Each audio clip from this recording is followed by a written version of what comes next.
What's going on, everyone? Juicebags here, and welcome back to the channel.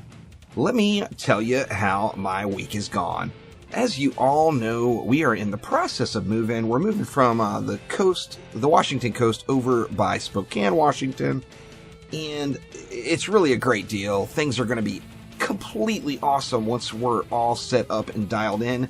We actually do have the house now. We've closed on it. Services are started. It's got power. It's got internet. It's all good to go.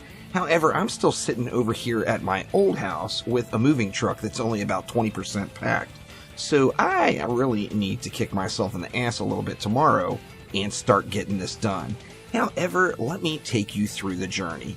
Now, first things first, my mother-in-law is retired and lives down in Cabo San Lucas.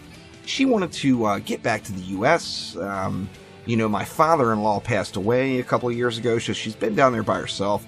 She's ready to get back to civilization and, wanted to buy a house with me and my wife. So we find a house we like up over by Spokane, and my wife is scheduled to fly down to Cabo to make the drive up from Mexico to the U.S. with her mother.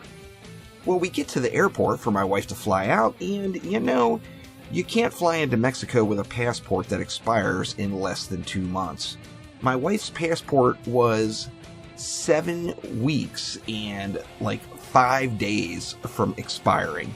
It was 2 days short of the limit that they would allow you to use it for travel into Mexico. Not expired yet, but not within that 2-month limit, so they wouldn't let her on the plane to go. This caused all sorts of heartache. My mother-in-law was upset, my wife was upset, I was upset, everybody's upset. However, my mother-in-law is an 80-year-old complete badass, so what does she do? She hops in her truck and says, to hell with it, I'm going anyway. And her truck is a little sketch, I'll give you that. It's a little bit older. It's not an ancient truck. It was a 2005 Toyota 4Runner. You'd think a Toyota 4Runner, those things last forever, right? Well, she thought the same thing, hops on in, loads up, and starts heading for the border. Well, she makes it up to San Diego, gets crossed into the border, and my wife, of course, can fly inside the country with her passport that's still not expired yet, but not good enough. So she flies on down to San Diego to meet her mom, and they're going to drive up to Spokane together. My wife gets down to San Diego, everything goes flawless, and within 15 miles of their hotel room that they stayed at the night she arrived, the fan on my mother-in-law's 4Runner ruptures, tears up some belts and a pulley, and destroys the radiator in the process. This, of course, sticks them in San Diego for an extra day, as the vehicle is going to need some repairs. My mother-in-law actually has a bunch of connections in San Diego, so she had a garage to go to, had, reputable people, blah, blah, blah, blah, all that good stuff. No big deal, right? So they get another hotel for the night in San Diego. They drop their car off to get it repaired. The mechanic says you can pick it up tomorrow.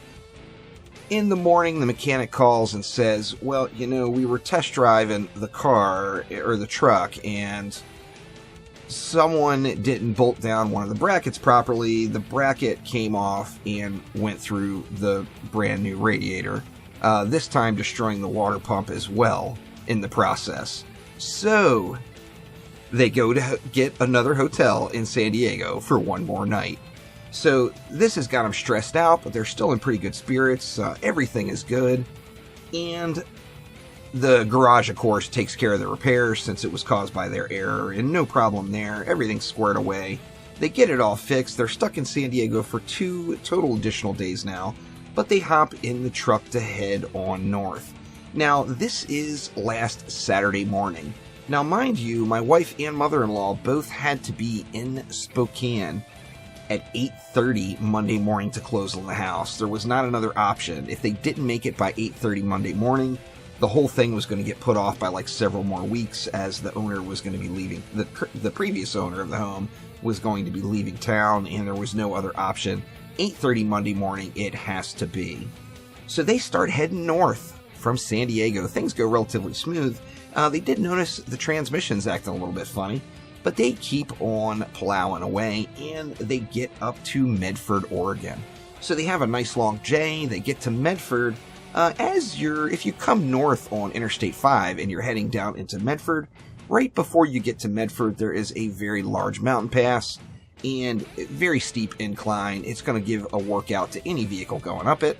Well, they're going up this road, and all of a sudden, all the lights come on, the transmission overheats, and the car won't shift into drive, reverse. It won't do any of the things. So they're stuck in the middle of nowhere. They get another tow truck and get towed into Medford for the evening. Now, we know there's a transmission problem now. We don't know what it is. My wife is freaking out. They're worried they're not going to be able to make it because this is now Saturday night, and they've got to be in Spokane on Monday morning. Now, my wife calls me Saturday night and says, "Look, I hate to ask you, but will you just drive down here and help us take care of this?" And you know, married life, if your wife asks you to do something, it's in your best interest to get it done. And, you know, it never hurts to butter up the mother-in-law a little bit. So I hop on in the car at like midnight Saturday night, heading down from my house, driving to Medford, Oregon. Well, I get down to Medford, and it's actually an easy fix on the car. The cooler lines for the automatic transmission, where the new radiator was just installed, were leaking. The transmission just ran out of fluid. No mechanic needed, nothing else required. I was able to fix the cooler lines and get them so they weren't leaking and refill the transmission, and away we go. Now, the majority of the way back up to Washington is actually on the way back to my current house anyway. So I figure, hey, let me go ahead and just follow you all. So if there's any problems, I'll be right here. I follow them up. We get up to the Portland area where I would be making a turn to go the other way. And my wife says, "Will you just follow us a little bit longer? It'll make us feel a whole lot better." Now, remember, this is Sunday now. So we're approaching the Sunday evening mark. Monday morning, they've got to be in Spokane to sign on the papers and deliver the down payment and all that good stuff. And I said, sure, I'll go ahead and follow you. So I keep on following them. I just say, you know what? I'm just going to follow you all the way there. That way we know there won't be any issues. We'll get you all to Spokane. It will all be good. Well, we are headed along our merry way. We make it all the way up from Medford to the Dalles, Oregon, which is kind of it's a town based around a dam on the river. It's a big dam. It has a lot of employees, and it's a little bit of a tourist attraction. The town offers lots and lots of services, but everything in it is insanely expensive. So we're in the Dalles, or we're coming into the Dalles, and you guessed it, the 4Runner blows up again. This time, a wheel bearing goes out, the front driver's side. It starts just screaming. The tire locks up. It didn't snap or damage anything where the wheel came off, thank God. So we were able to get it off the road and up into the Dalles to a hotel without requiring a tow truck. However, we've got a wheel bearing issue there now. Well, as I mentioned, everything in the Dalles is crazy expensive, so they've got to be there in the morning. At this point, it's like 8 or 9, maybe even 10 o'clock Sunday night. I tell them, okay, let's get a hotel room at like 3 or 4 in the morning. You all hop in my car and take off. I'll stay here with the 4Runner and get things figured out.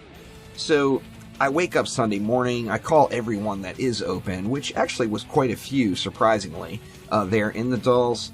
And everybody is charging an absolute fortune. So although there is lots of services available in case of an emergency, and there's plenty of restaurants, and there's plenty of hotels and everything else, don't break down in the Dalles, y'all. Shit costs too much money. But I said, to hell with this. There's just no way we're going to pay this much money to replace wheel bearings on a truck that I could really do myself if I had the tools and I was at home. So they're already gone. I'm stuck there with a bum truck, and I figure the easiest thing to do is to head on over to the trusty U-Haul, rent a U-Haul truck and a trailer to just haul the empty truck, pulling the 4Runner the rest of the way up to Spokane.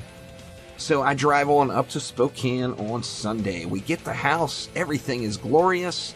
We are in. It's awesome. You know, it's a fixer-upper home. I will be posting lots of pictures and stuff later on. However, it's exactly what we want. It's on a big property. There's fiber internet available. There's all the amenities of a big city. However, it's still on a big property right outside of the city. So we're completely stoked about the house, but we are going to have to put just an absolute ton of blood, sweat, and tears into fixing the thing up. So it comes time for me to leave, and we're both supposed to leave, me and the wife. The wife, I'm supposed to be driving the wife back, and she's going to help me load up our moving truck, and then we were going to head on over. However, the mother-in-law is still a little bit panicked. She's by herself. Her truck still isn't fixed. So I tell the wife, okay, you keep the car, take me to the airport, and I fly on back home over here to coastal Washington. So I'm home now. I've been here since yesterday afternoon. That's why I've been able to put out a couple of videos. And that moving truck is not packing itself, I assure you, y'all.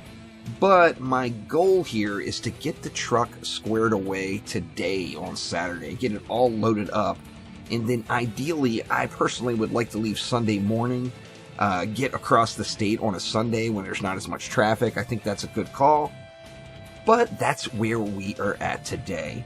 So I still am sticking to my original goal. I want to be back online and doing my first big return live stream like around the 7th or 8th of April. I think that's still pretty realistic, and as much bad luck as we've had so far on this little adventure, I do think that, well, I do hope that our RNG turns around and luck is on our side a little bit more, and I'm able to make it over there with the moving truck in an uneventful way on Sunday or as soon as I can. So I will keep you all posted. As I mentioned before in my last video, I will be very active on Twitter. I use Twitter on my phone constantly. So the best way to get a hold of me is going to be on Twitter. But after tonight and into tomorrow, I will be offline in Discord, Steam, YouTube comments. I'm not going to see any of that stuff until I get back over to the new place and get things set back up. So that is a little bit of a real-life adventure with Juicebags in our juicy world here in Washington. And I just can't wait to get over to the new place, but I still haven't made it quite yet.